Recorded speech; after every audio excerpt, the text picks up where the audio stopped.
Hello everyone, welcome to free study. 16 June 2021 के current affairs cover करेंगे UPSC के point of view से। And daily current affairs upload किए जा रहे हैं। जून से ही हमने अपने खुद के पीडीएफ बनाए and we are uploading the same. So अगर आपने फॉलो नहीं किए हैं सभी करंट अफेयर्स तो आप सबको ज़रूर देख लें। सभी इंपॉर्टेंट टॉपिक्स कवर किए गए हैं एंड आज के भी हम कवर करेंगे। इसके साथ साथ आप चैनल को सब्सक्राइब ज़रूर कीजिए एंड बेल आइकॉन भी ज़रूर प्रेस करिए। अगर कोई डाउट रहता है तो आप कमेंट सेक्शन के अंदर लिख सकते हैं।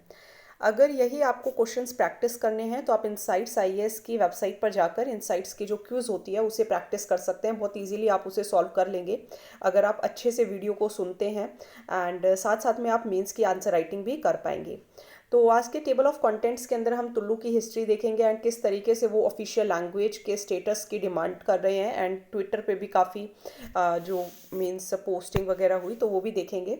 जीएस पेपर 2 का नेशनल फूड सिक्योरिटी एक्ट क्या है, G7 का क्या बात कही उन्होंने कि इंडिया के अंदर जो इंटरनेट की जो प्रॉब्लम रही काफ़ी इश्यूज़ को लेके। नाटो की समिट देखेंगे, सिप्री जो कि Stockholm International Peace Research Institute है उनकी भी कुछ फाइंडिंग्स देखेंगे। देन देखेंगे न्यू शेपर्ड रॉकेट सिस्टम क्या है, इंडिया एंड पाकिस्तान की किस तरीके से बैटल हो रही है बासमती राइस को लेकर, जीआई टैग वो भी हम देखेंगे। फैक्ट्स फॉर प्रीलिम्स के लिए 4 टॉपिक्स है। नेशनल सिक्योरिटीज डिपॉजिटरी लिमिटेड क्या है, ईयू का जनरलाइज सिस्टम ऑफ प्रेफरेंस क्या है, जीवन वायु क्या है, जर्डालू मैंगो को जीआई टैग जो है वो कहाँ से मिला हुआ है। ये भी कई बार पढ़ाया जा चुका है, आप वीडियो को आगे देखने से पहले इसको अटेम्प्ट करके देख सकते हैं। चलिए, history of Tullu and the demand of official language status. तो टुल्लू जो है ये देखिए हमने 2019 से इसको देख रहे हैं कि ये 8th शेड्यूल में इसको डिमांड कर रहे हैं कि इसको ऑफिशियल लैंग्वेज का स्टेटस मिले कर्नाटका एंड केरला के अंदर। तो ये एक द्राविडियन लैंग्वेज है एंड 2 कोस्टल डिस्ट्रिक्ट्स हैं, एक तो कर्नाटका की दक्षिणा कन्नड़ एंड उडुपी एंड केरला की कसरगोड डिस्ट्रिक्ट। 2011 सेंसस रिपोर्ट के अकॉर्डिंग भी करीब करीब 18 लाख मतलब 18.5 लाख लोग ऐसे हैं जो टुल्लू बोलते हैं। जो रॉबर्ट कैल्डवेल थे 1814 से लेके 1891 तक, उन्होंने एक बुक भी लिखी थी the comparative grammar of the Dravidian और south Indian family of languages, जिसको टुल्लू कहा गया था। एंड ये मीन्स इनका अच्छा रिच ओरल लिटरेचर ट्रेडिशन है, फोक सॉन्ग्स भी हैं जैसे कि पड्डन हो गया, ठीक है। फिर आपका यक्षगना जो थिएटर है वो भी आपने देखा होगा, तेला मडाले काफ़ी ज़्यादा न्यूज़ में था। तो अब ये 8th शेड्यूल में डिमांड कर रहे हैं कि 8th शेड्यूल में इस लैंग्वेज को डाला जाए। अगर 8th शेड्यूल में डाल दिया जाता है तो पार्टिकल 16 जो है हमारा कॉन्स्टिट्यूशन का जो पार्ट 16 है तो वो ऑफिशियल लैंग्वेजेस से डील करता है। एंड 8th शेड्यूल के अंदर आर्टिकल 344 जो है वो कहते हैं कि एक मतलब कमीशन जो होगी वो बनाई जाएगी, प्रेसिडेंट उसे बनाएंगे। एंड ये बात कही गई थी 344 के अकॉर्डिंग। 351 में ये कहा गया कि हिंदी लैंग्वेज को प्रमोट करना चाहिए एंड ये मीडियम ऑफ एक्सप्रेशन होना चाहिए। अभी 8th शेड्यूल में 22 लैंग्वेजेस हैं, इसके अंदर देखिए असमीज़ है, बंगाली है, गुजराती, हिंदी, कन्नड़, कश्मीरी, कोंकणी, मलयालम, मणिपुरी, मराठी, ध्यान रखिएगा नेपाली भी है, उड़िया, पंजाबी, संस्कृत, सिंधी, तमिल, तेलुगु, उर्दू, बोडो, संथाली, मैथिली एंड डोगरी। तो ये लैंग्वेजेस हैं, ठीक है, ये आपको ध्यान रखनी है। तो बोडो जो लैंग्वेज है वो भी आपकी 8th शेड्यूल के अंदर है, ठीक है, तो आप कंफ्यूज मत होइएगा। चलिए, अब हम देखेंगे नेशनल फूड सिक्योरिटी एक्ट। अगर इसके बारे में आपको थोड़ा और डिटेल में पढ़ना है तो आप लक्ष्मीकांत का चैप्टर है उसके अंदर से आप और अच्छे से पढ़ सकते हैं कि कौन सी लैंग्वेज कब ऐड की गई थी, तो थोड़ा वो इम्पोर्टेंट हो जाता है।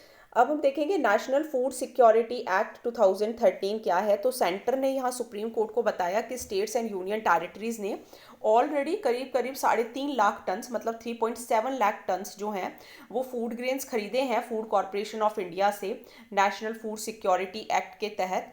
एंड सुप्रीम कोर्ट ने सेंटर से पूछा था कि किस तरीके से जो फूड है वो जो माइग्रेंट लेबरर्स हैं उन तक पहुंचाया जा रहा है बिना राशन कार्ड के। तो यहाँ पे देखिए जो नेशनल फूड सिक्योरिटी एक्ट है ये टारगेटेड पीडीएस के अंदर आता है। 50% अर्बन पॉपुलेशन कवर की जाती है, 75% रूरल। और आपको क्या ध्यान रखना है कि 5 kg जो है मीन्स पर पर्सन जो है वो दिया जाता है, खाना वगैरह दिया जाता है। एंड जो पुअरेस्ट हैं उनको 35 kg फूड ग्रेन्स मिलता है अंत्योदय अन्न योजना के तहत। अब आपको ये क्वेश्चन ध्यान रखना है। देखिए, rice, wheat and coarse grain के प्राइजेस क्या क्या हैं। राइस के अंदर सबसे कम वर्ड्स हैं एंड प्राइजेस का सबसे ज़्यादा है 3। व्हीट के अंदर थोड़े 5 वर्ड्स हैं, प्राइस है जो इसका है 2। कोर्स ग्रेन जिसमें सबसे ज़्यादा शब्द हैं उसका प्राइस है 1। ये ऑलरेडी पूछा जा चुका है क्वेश्चन, सो इम्पॉर्टेंट है, तो ये आपको ध्यान रखना है। यहाँ पे जो भी बच्चे होते हैं एंड जो प्रेग्नेंट विमेन होती हैं या जो बच्चों को दूध पिलाती हैं, तो उनको integrated child development services and mid day meal schemes के अकॉर्डिंग इंक्लूड किया जाता है। जो 6 साल से लेके जो 6 साल तक के जो बच्चे होते हैं माल न्यूट्रिशन, उनको कोशिश की जाती है, मतलब माल नरिश जो बच्चे होते हैं उनको कोशिश की जाती है कि अच्छे से न्यूट्रिशन प्रोवाइड किया जा सके। एंड वो बच्चे जो जैसे कि 6 महीने से 14 साल तक के हैं उनको भी मील प्रोवाइड की जाती है। जो प्रेग्नेंट विमेन होती हैं, लैक्टेटिंग मदर होती हैं, उन्हें 6,000 रुपये का मैटरनिटी बेनिफिट भी मिलता है। अब ये विमेन एम्पावरमेंट के लिए भी काम करता है, क्योंकि राशन कार्ड इशू करते हैं तो राशन कार्ड उसी को मिलता है जिस घर में जो एल्डेस्ट विमेन हो, वो 18 साल से अबव हो, तो वो हेड होनी चाहिए हाउस होल्ड की। तो ये विमेन एम्पावरमेंट में भी आप लिख सकते हैं। ग्रीवेंस रिड्रेसल मैकेनिज्म भी बनाया हुआ है डिस्ट्रिक्ट लेवल या स्टेट लेवल पर भी, मतलब ग्रीवेंस रिड्रेसल मीन्स अगर कोई शिकायत है तो वो वहाँ पर दूर की जाएंगी। जो कॉस्ट है ट्रांसपोर्टेशन की, फूड ग्रेन्स की, फेयर प्राइस शॉप की, इन सबको अच्छे से देखा जाता है। एंड सेंट्रल गवर्नमेंट पूरा असिस्टेंस प्रोवाइड करती है ताकि एक्सपेंडिचर को मीट किया जा सके।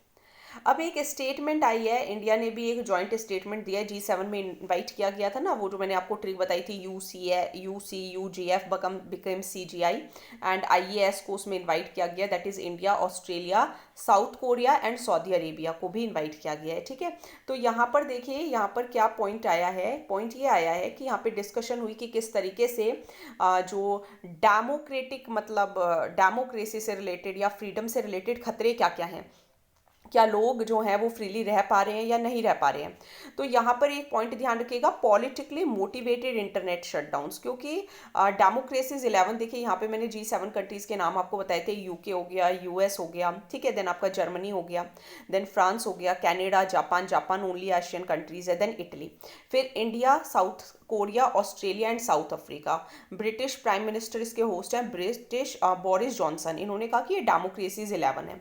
नाउ यहाँ पे स्टेटमेंट एक ये निकल कर आई इंटरनेट शटडाउन से रिलेटेड। इंटरनेट शटडाउन से रिलेटेड इसलिए आई क्योंकि इंडिया को देखिए पिछली बार काफ़ी टाइम पे इंटरनेट जो थे वो इंडिया में बंद रहे, एंड जैसे कि जम्मू कश्मीर में रहा जब आर्टिकल 370 हटा दिया, ठीक है। फिर अब जो नई न्यू IT रूल्स आए हैं, तो जो बड़े बड़े टेक्निकल जायंट्स हैं जैसे कि ट्विटर वगैरह हो गए, तो ये कह रहे हैं कि बोलने नहीं दिया जा रहा है, फ्रीडम ऑफ एक्सप्रेशन नहीं है इंडिया के अंदर। तो क्या प्रोसीजर फॉलो किए जाते हैं, तो ये भी इंपॉर्टेंट है प्रीलिम्स के लिए खासकर, एंड मेंस में भी आप पॉइंट्स लिख सकते हैं। 3 लॉज हैं जिनके थ्रू इंटरनेट सर्विसेज को सस्पेंड किया जा सकता है। एक तो IT एक्ट है 2002 का, एक टेलीग्राफ एक्ट है 1885 का, देन CRPC एक्ट है, CRPC कोड है, मतलब कोड उसके अंदर इंक्लूडेड है 1973। इसके अलावा सेक्शन 144 के अकॉर्डिंग भी सस्पेंड किया जा सकता है। 2017 में भी टेलीग्राफ एक्ट के अकॉर्डिंग टेम्पररी सस्पेंशन हुआ था टेलीकॉम सर्विसेज का। ठीक है, तो ये आपको ध्यान रखना है, इसीलिए किया जाता है ताकि इंडिया की सॉवरेनिटी एंड इंटीग्रिटी बनी रहे। अब देखेंगे नाटो समिट क्या है, कहाँ पर हुई है। नॉर्थ अटलांटिक ट्रीटी ऑर्गेनाइजेशन की समिट ब्रसल्स बेल्जियम के अंदर है, वहाँ पर हुई। 30 नेशंस हैं इसके अंदर, बेसिकली एक ग्रुप है, एंड अगर देखिए अगर कोई भी इनकी कंट्रीज़ को परेशान करता है तो ये एक साथ हो जाते हैं। तो इनके जो हेड हैं वो रिमेन फर्मली कमिटेड, क्योंकि नाटो की जो फाउंडिंग है वॉशिंगटन ट्रीटी की, कोई भी एक दूसरे के ऊपर अटैक करेगा तो मीन्स हम सबके ऊपर अटैक किया है, तो ये इनका आर्टिकल 5 कहता है।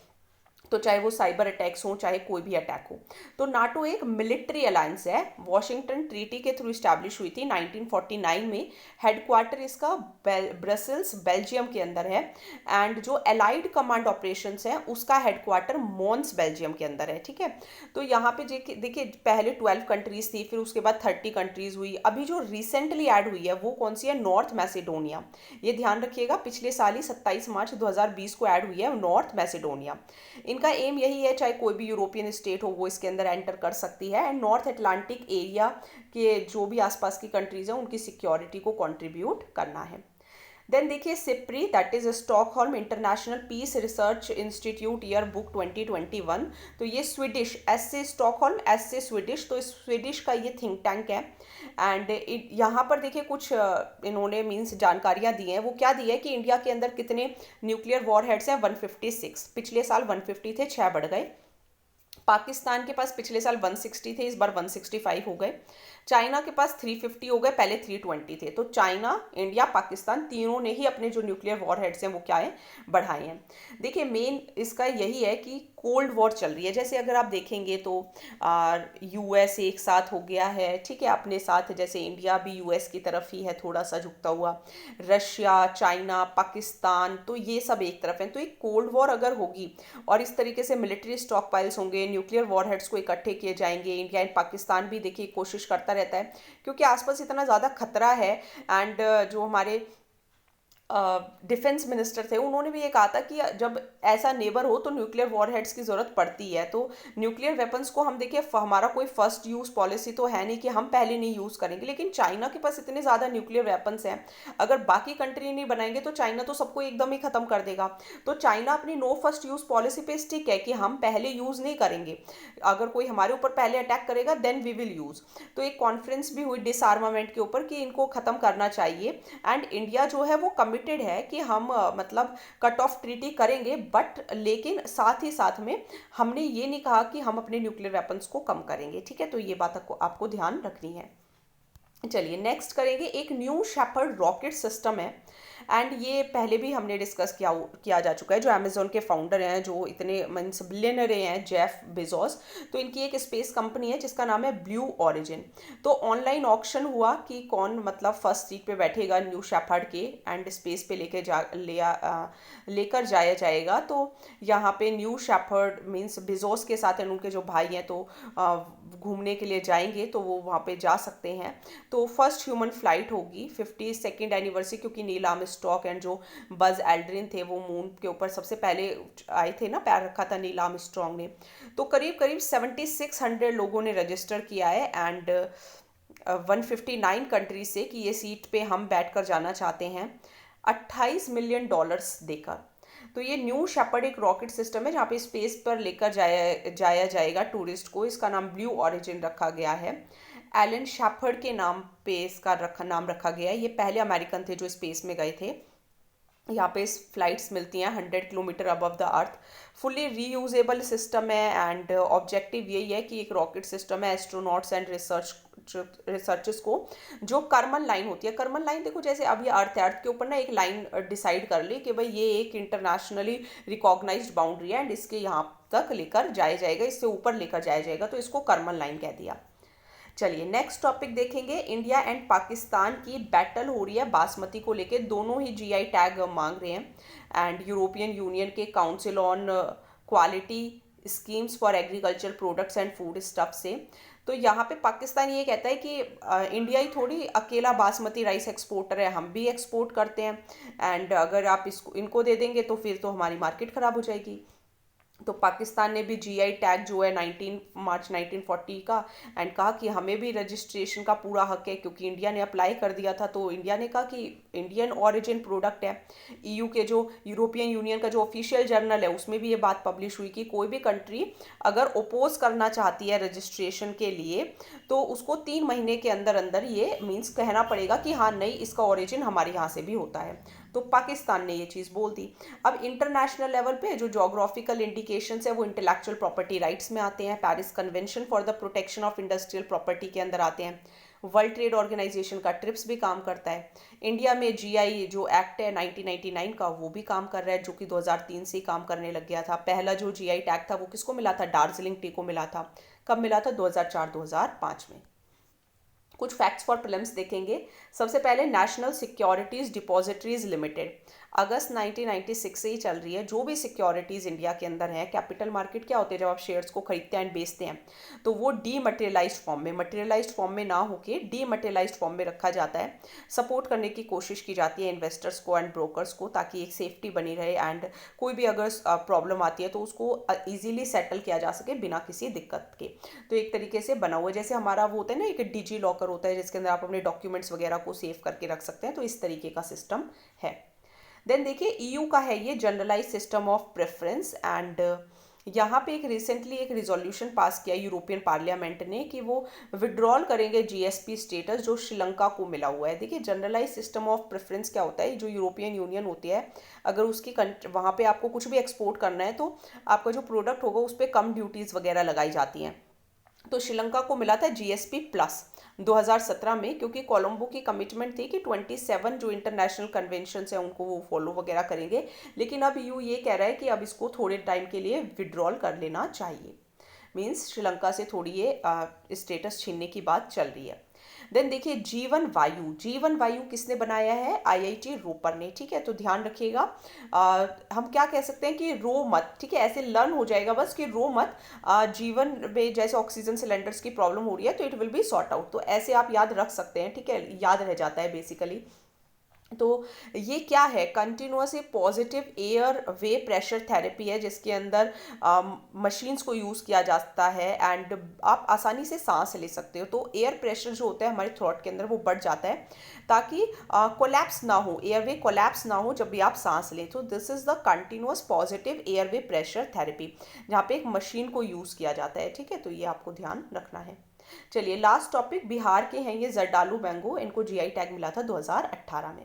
सो आज के करंट अफेयर्स हो गए, हार्डली देखिए 15 या 20 मिनट्स के करंट अफेयर्स होते हैं एंड सभी इंपॉर्टेंट करंट अफेयर्स। देखिए इनसाइट्स आईएएस एक वेल नोन वेबसाइट है, टॉपर से सजेस्टेड है, वहाँ के अगर मैं करंट अफेयर्स आपको 15-20 मिनट्स में रिवाइज करा रही हूँ।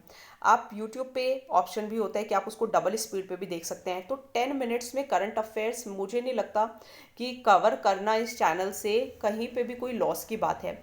बट आई डोंट नो कि जो आप लोग क्यों नहीं देख रहे हो वीडियोस को अच्छे से। सो मे बी आई थिंक या तो आप सब कंपाइलेशन नहीं देखना चाहते हो, बट मेरे अकॉर्डिंग देखिए किसी का भी पीडीएफ यूज़ करना ना, अगेन हम उसको कब तक यूज़ कर पाएंगे, ज़्यादा दिन वो नहीं चल पाएगा, क्योंकि हम थोड़े टाइम यूज़ करेंगे फिर ये मन के अंदर आएगा कि किसी का पीडीएफ यूज़ कर रहे हैं, तो एट द एंड हमें उनका पीडीएफ तो छोड़ना ही पड़ेगा।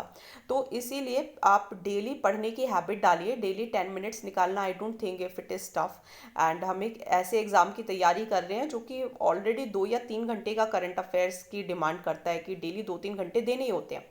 तो आप यहाँ से सुनिए वीडियोस को एंड 10 मिनट्स में आपके पर डे के करंट अफेयर अगर कवर हो जाते हैं, 20 मिनट्स में आप अगर सुन के नोट्स भी बना लेते हैं, शॉर्ट नोट्स बनाइए, रिवाइज कीजिए, क्विज प्रैक्टिस कीजिए, तो आपके बहुत अच्छे से करंट अफेयर कवर हो जाएंगे। बट स्टिल शॉर्टकट्स ढूंढ रहे हैं एस्पिरेंट्स, बट हम अपनी मेहनत करे जाएंगे एंड जो भी देख रहे हैं वो देखते रहिए, आपको कोई निराशा नहीं होगी। So thank you so much. आज वीडियो थोड़ी लेट अपलोड हुई है, सो उसके लिए सॉरी, एंड चैनल को सब्सक्राइब ज़रूर कीजिएगा। Okay, so thank you.